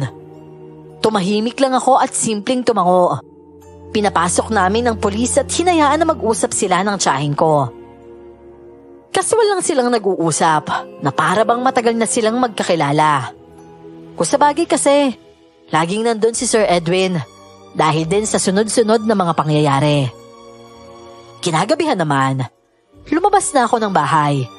Hindi lingid sa kaalaman ng tiyahin ko yon dahil sinabi ko rin naman sa kanya.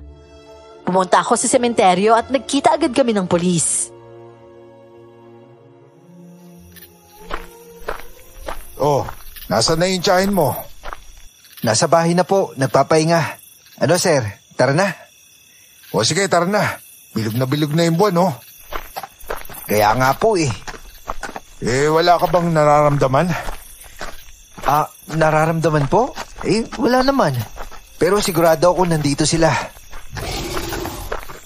Ang taas ng buwan eh. Dapat may nararamdaman ka, di ba? Sir, ano po yan? Alam mo ba na silver ang bala ng baril ko? At kaarawan mo ngayon, hindi ba? Ika-21. Tapos kabilugan pa ng buwan. Alam ko ang mangyayari at hindi ko yun nahayaan. Teka, ano pong pinagsasabi niyo, sir? Nagugulan po ako sa inyo. Huwag ka na magpanggap na hindi mo alam. Pamilya kayo na magaling magpanggap at umaaktong wala lang. Hanga talaga ako sa abilidad ng tiyahin mo. Hindi man lang mahalata sa kanya kung ano talaga siya. Sir, teka lang ho. Nalilito na talaga ako sa inyo. Ano po ba pinagsasabi niyo? Alam mo bang dapat ka nang mamatay? Ano ho?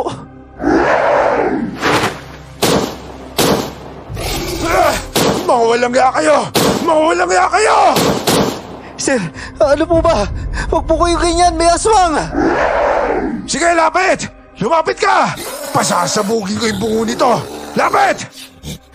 Teka sir, bakit po ako? Huwag ka na magbaang-maangan. Alam ko na ang totoo! Oh, ano po totoo? Bitawan mo siya! O kung hindi, pagsisisihan mo to!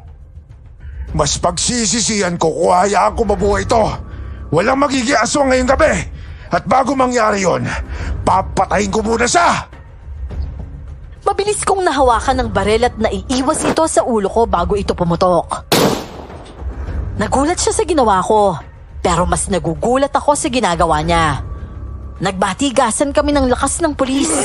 Ilang beses niya akong pinagtangkaan na patayin, pero laging palpak ang labas ng bala sa baril niya.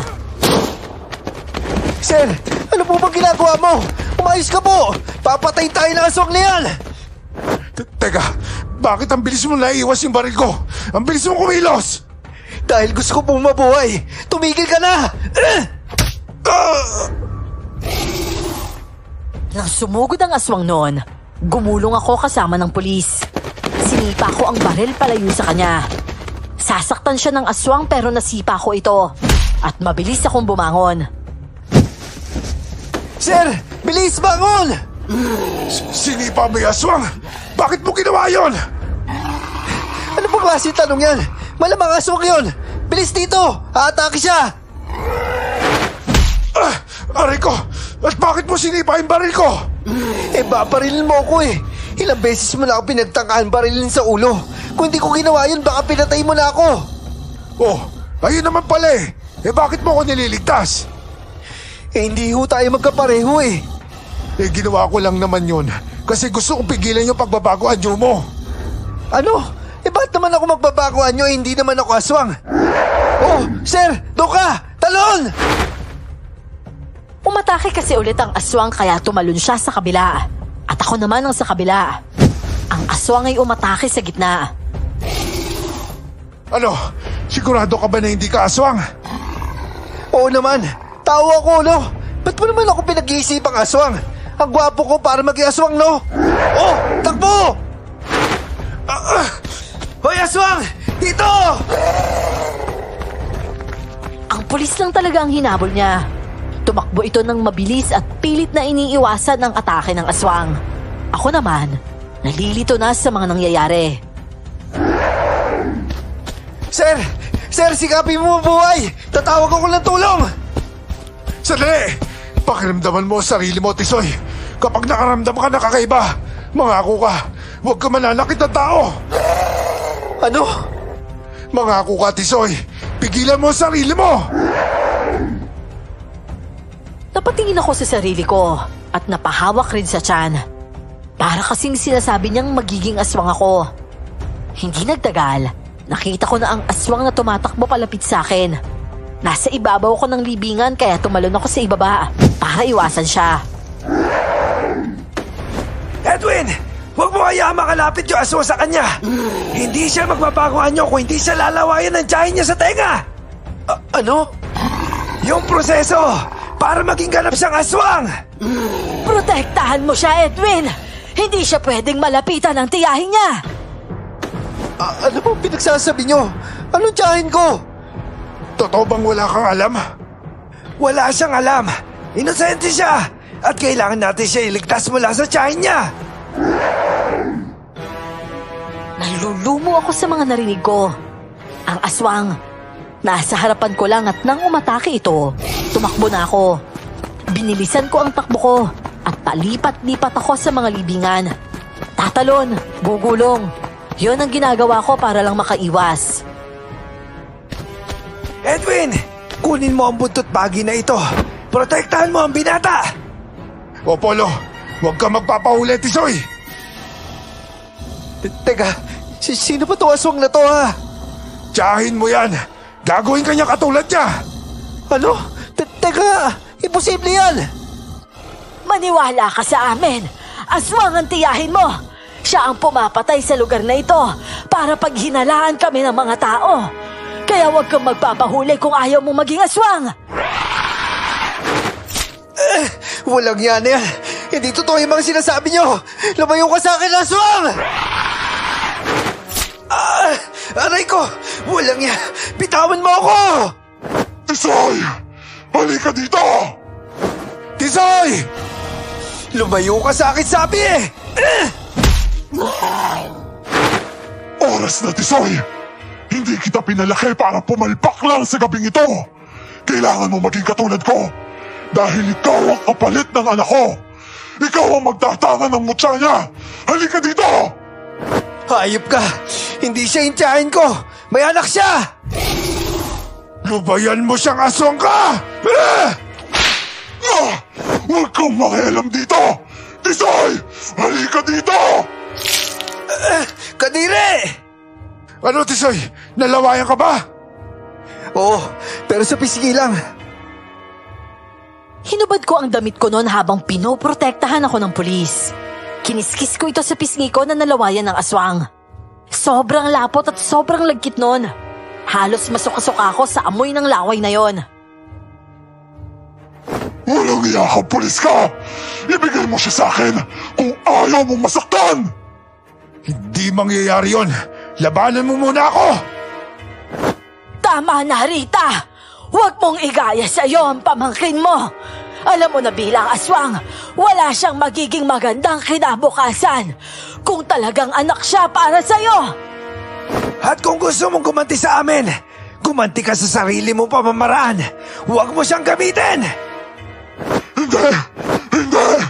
Ang dami ko ng sinakripisyo para sa gabing to! Kailangan ng hustisya ng anak ko! Anak? Pinatay nila ang anak ko, Tisoy!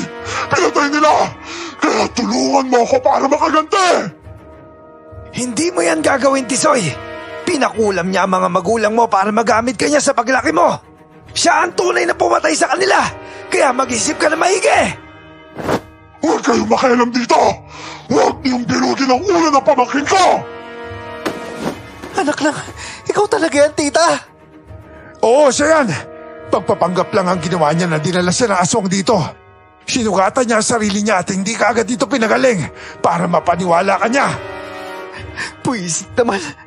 Ano ba kasalanan ko sa'yo, tita? Bakit yung ginagawa to? Pinakulam mo yung magulang ko, tapos pinalaki mo ako mag-isa! Dahil kailangan kita, Tisoy! Magiging hadlang lang sila kung buhay sila! Eh, siraulo ka pala eh! Sino ka ba para gawin sa akin to? Pag-aari mo ba yung buhay ko?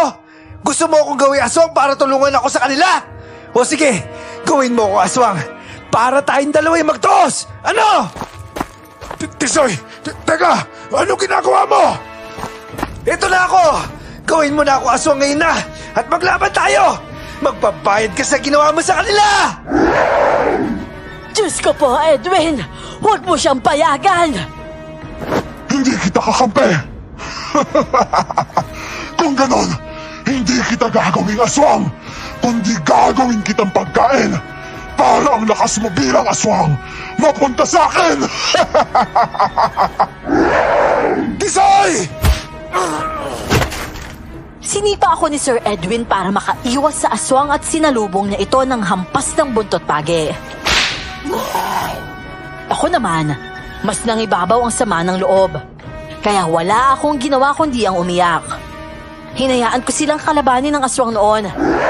Pero ang matandang babae, lumapit sa akin at kinausap ako. Alam kong masama ang loob mo, Tisoy. Pero kailangan mong manatiling tao.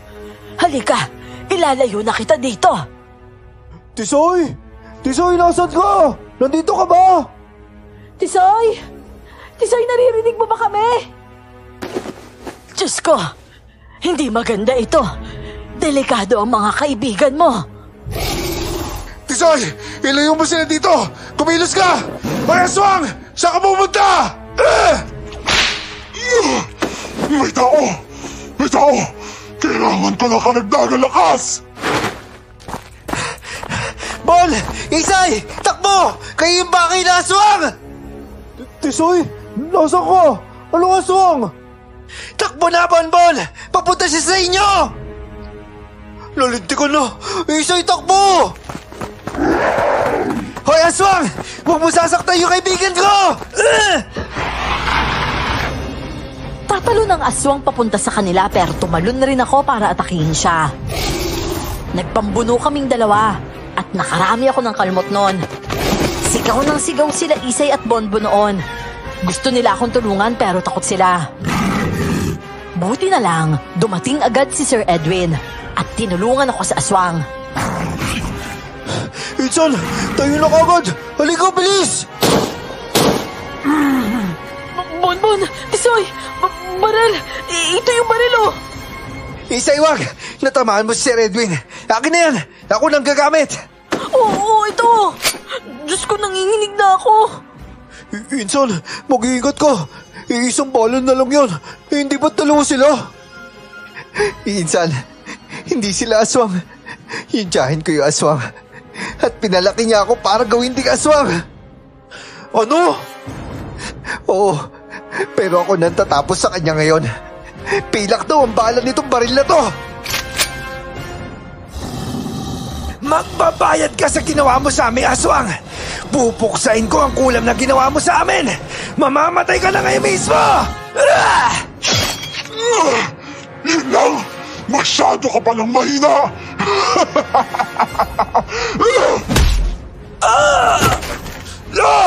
Hayop ka! Ako harapin mo, Angal!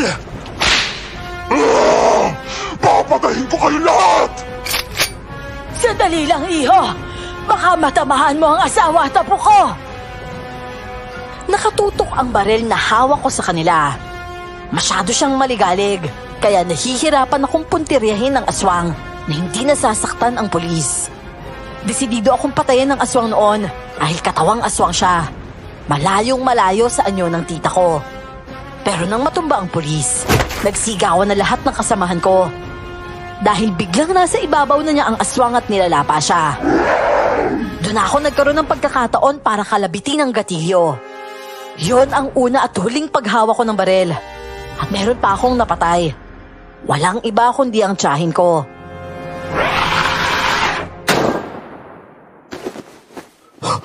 Natamaan siya! Natamaan yung aswang! Teka, baka buhay pa yan, ah. Buisit. Buisit talaga buhay to! Edwin! Lola, Ano, Edwin? Natamaan ka ba? hindi, Polo. Ano po ba? Buhay pa ba si Rita? Kapag bumalik sa katawan tao ang anyo niya at hindi na gumagalaw, ibig sabihin patay na siya. Kabado akong nakatitig sa katawan ng aswang. Si Sir Edwin noon, nakatayo na rin. Hindi ko nakikita ng klaro ang mga bagay. Pero kahit ganon, alam kong duguan siya. Katulad niya ay may mga sugat rin ako noon. Nakahawak na si Isay sa braso ko. Kabado namang nilapitan ni Bonbon ang aswang. At sa liwanag ng ilalim ng buwan, unti-unti itong bumabalik sa pagiging tao. Hindi ko na napigilan ang emosyon ko noon nang makita kung sino talaga ang aswang na yon. At oo, tiyahin ko nga siya. Parehong napatingin sa akin si Isay at Bonbon noon. Teka, paano nangyari si Kapitana yun? Insan? Hindi ko alam, Bonbon. Wala akong alam. Nakapagtataka na wala kang ang alam. Kahit sarili mo, hindi mo yun alam. Katulad nga na sabi ko, magiging ganap siyang aswang kapag ginawa siya ng tiyahin niya na ganon. Pero minsan, ang ibang katangian ng pagiging aswang ay nasa kanya. Isa na doon ang mabilis siyang kumilos at hindi natatakot.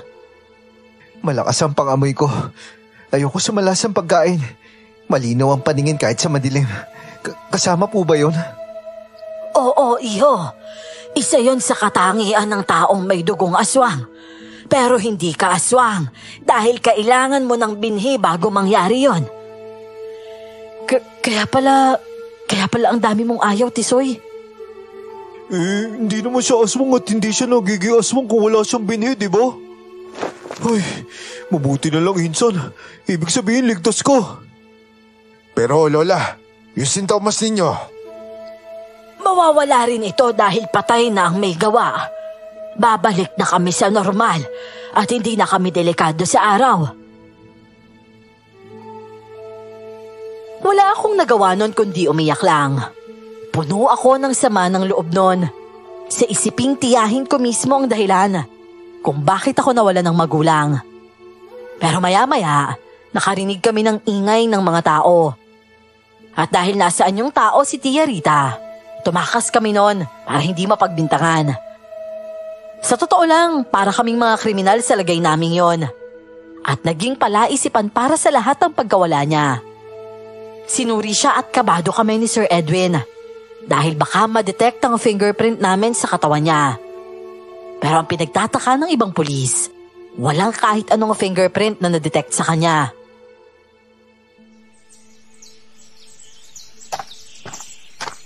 Tisoy, condolence ha. Condolence? Deserve niya yun. Pinatay niya yung mga magulang ko. Pero wala kang magagawa kundi bigyan siya ng maayos na libing eh. Ayos lang yun. At saka nga pala, bakit nga pala hindi na-detect yung fingerprint natin doon, Sir Edwin? Hindi ko nga rin alam eh. Siguro dahil aswang siya nung nakalaban natin. Hindi rin talaga hayaan ng Diyos na matalo tayo na kasamaan. Wala tayong pananagutan dahil hindi tayo aswang. At saka, hindi rin ba tugma sa bala ng baril mo? Iba naman yung baril na gamit ko noon eh. Kaya hindi tugma yung bala sa baril na madalas kong dala. At yung baril na yun tinago ko na. Tsaka wala kang dapat ipag-alala. Wala na makakahanap sa baril na yun. Ay, mabuti naman. Kamusta na po yung lolo't lola mo? Hindi ko naman alam na apo ka pala nila. Ang galing nyo rin kasi magpanggap eh. Kailangan namin gawin yun eh. Alam nilang tiyahin mo yung gumagawa sa kanila ng ganon. At kung napagtangkaan ko man yung buhay mo noon, pasensya ka na. Akala ko kasi talaga may alam ka eh. Ngayon ko lang talaga naintindihan ng lahat. Sino ba naman mag-aakala kasi na may lahi pala akong aswang? Oh, ngayon, ano nang plano mo ngayon? Siguro sir, gusto kong makalimot. Alis na lang siguro ako sa lugar na ito. Hindi na ako babalik. O siya, sige Tisoy. Mag-iingat ka palagi ah. Kung may kailangan ka, kontakin mo lang ako.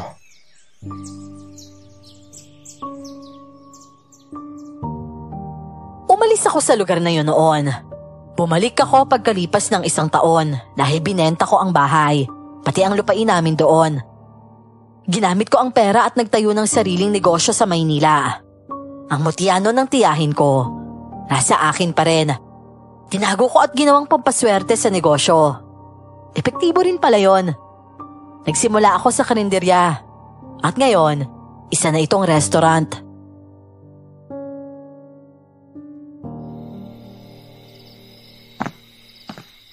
Sir, pwede po bang mag-day off ngayon? Tapos, yung day off ko, doon na lang ako papasok? Ang kulit mo talaga, Isay, no? Nasabi ko, kapag tayo lang, huwag mo na akong tawagin, sir. At saka, bakit ba? Ano bang gagawin mo bukas? May date ka? Anong date? Wala, no? Susunduin ko yung kapatid ko sa terminal. Kasi, nandiyan na bukas eh. Bukas kasi, hindi ko pa day off. Pwede ba yun? O siya, sige, walang problema yon. Kahit umabsent ka para igala mo lang siya. Ay, talaga? Thank you, sir, ha? Hindi na lang ako papasok sa susunod na araw. Isa pa talagang tawag mo, sir, sa akin, ha? Babawiin ko na yan. Parang hindi ka namang kaibigan, ha?